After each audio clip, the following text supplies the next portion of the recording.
take a look at adding and subtracting. Let's look at what in your old system if we had added E plus Z. And in your old system you could not have done this because you would have just had many, nothing more exact than that.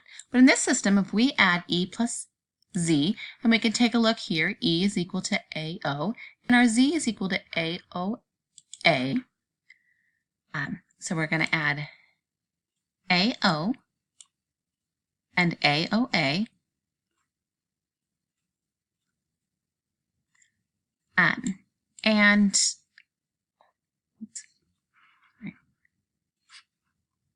Let me line up my digits.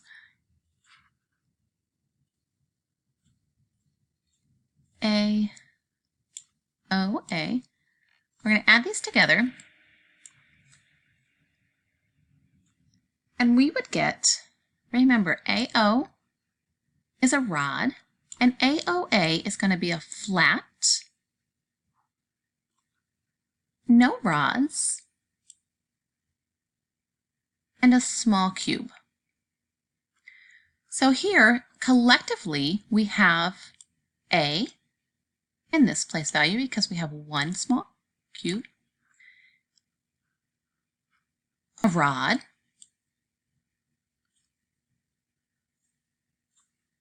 and a flat.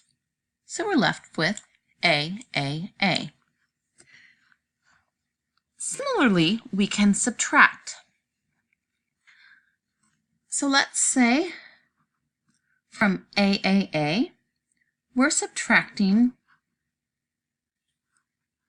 so we have AAA, and from AAA, let's subtract BA.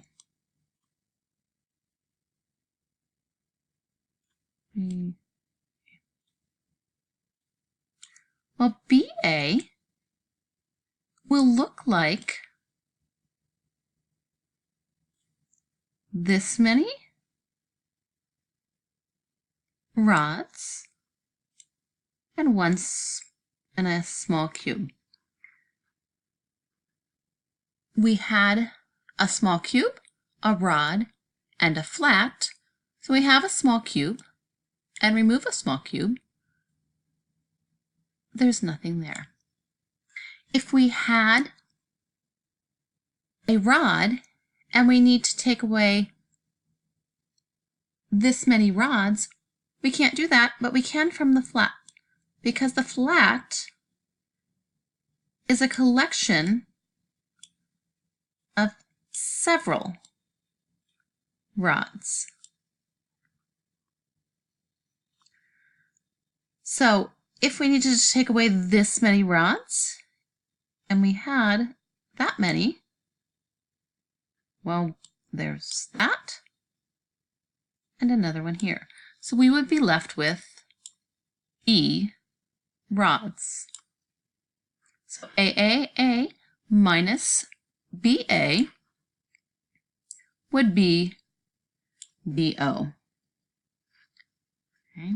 We had to break up that flat into several rods in order to do that subtraction. We could also, if we wanted to divide, let's say we had a cake and we wanted to divide it for C people. Okay. But we had a cake that was divided into D parts. If we had D parts and we had C people, everyone would get a ratio of them, D over C, where D is the pieces of cake for C people. So we have a ratio amount of that.